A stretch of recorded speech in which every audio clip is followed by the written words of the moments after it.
Hi everybody, this is the Baseball Hype, the amazing, spectacular, terrific, the great one, the people's champion. Your host, the Hyde, and welcome back to the Baseball Hut 2, and hope you like this video and subscribe. I talk about different things here. We're going to do a potpourri video for you. As we wait for the last game of the divisional series to be decided between the Braves and the Phillies. Keep an eye on that game tonight. If the Braves lose tonight, wait for the bonfire to start. But we're going to get into this video with still potpourri. This is part 1. MLB trade rumors. Clayton Kershaw undecided on his future. The Dodgers season came to an unceremoniously close last night and being swept in the National League Divisional Series by the Diamondbacks. They're headed into the offseason. Again, the Dodgers won 100 games again and are going home and losing to the Diamondbacks, the 84-win Diamondbacks. They might have the second fewest wins to ever play in championship series play, other being the 73 Mets. Each fall brings questions about whether Clayton Kershaw will be back for another year. Unsurprisingly, the three-time Cy Young Award winner wasn't prepared to answer within the first couple hours of his team's elimination. He did have enough time after he got knocked down in that first inning.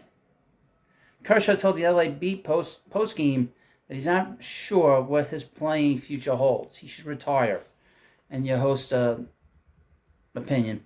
Kershaw expanded upon that in a conversation with Andy McCullough of The Athletic, said he expected to take several weeks before making a decision. Last year, he told reporters in late September that he was leaning towards playing in 23.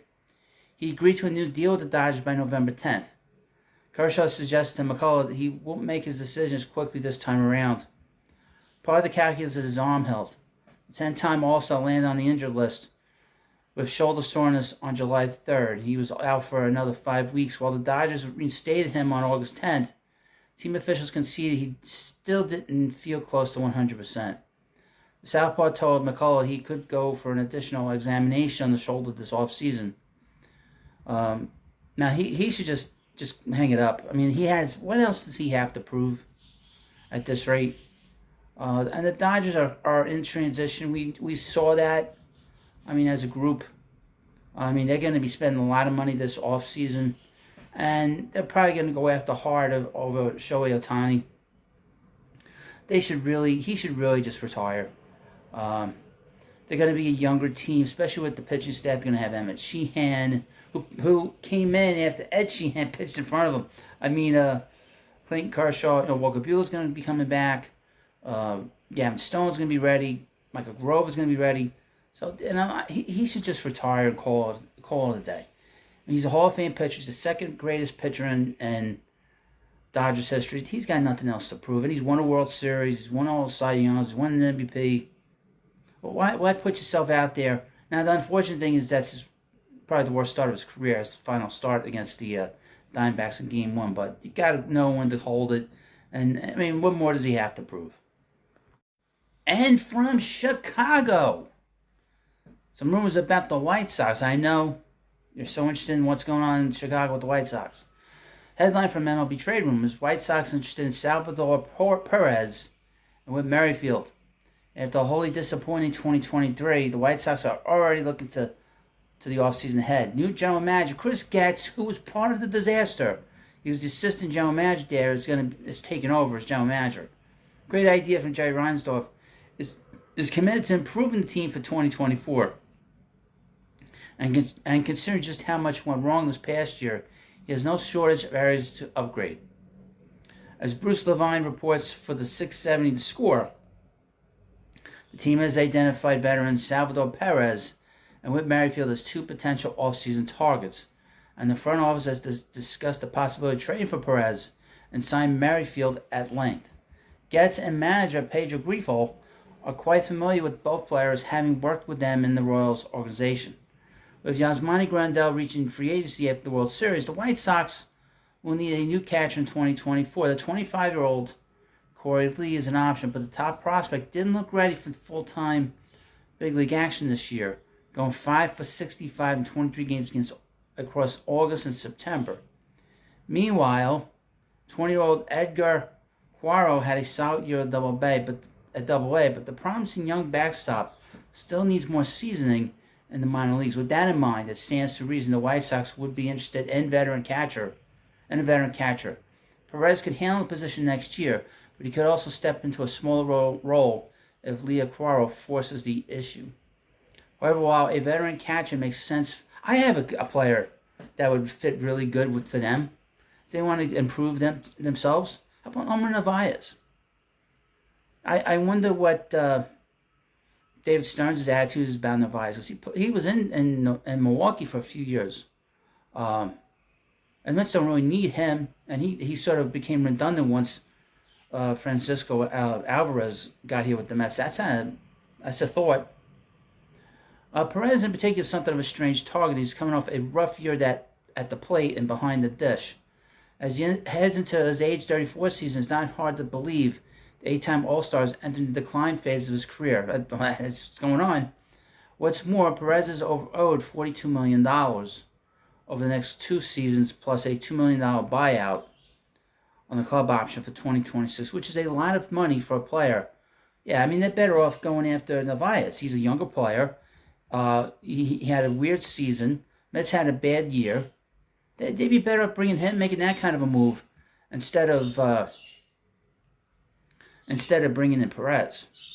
And you don't have to worry about Narvaez, holding back these young players.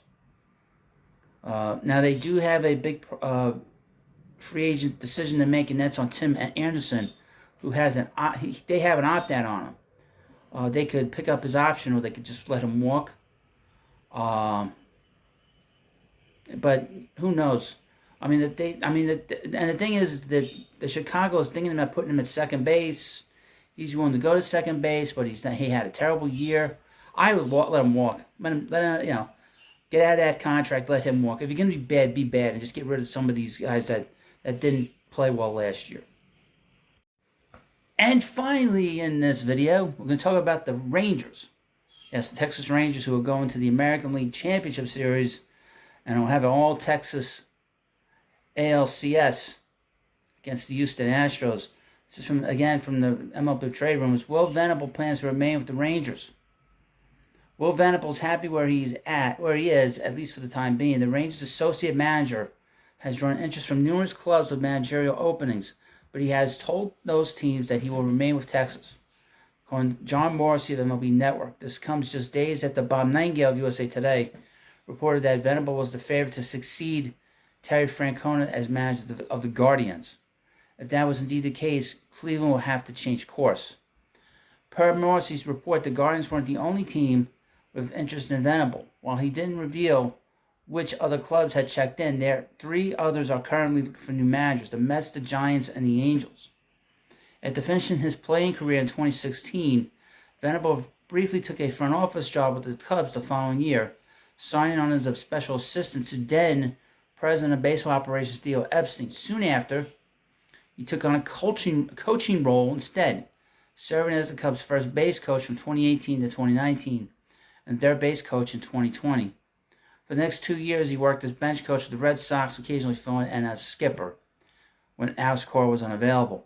Ahead of the 23 season, Venable accepted a new job as associate manager for the Rangers, where he would work under Texas new manager Bruce Bochy.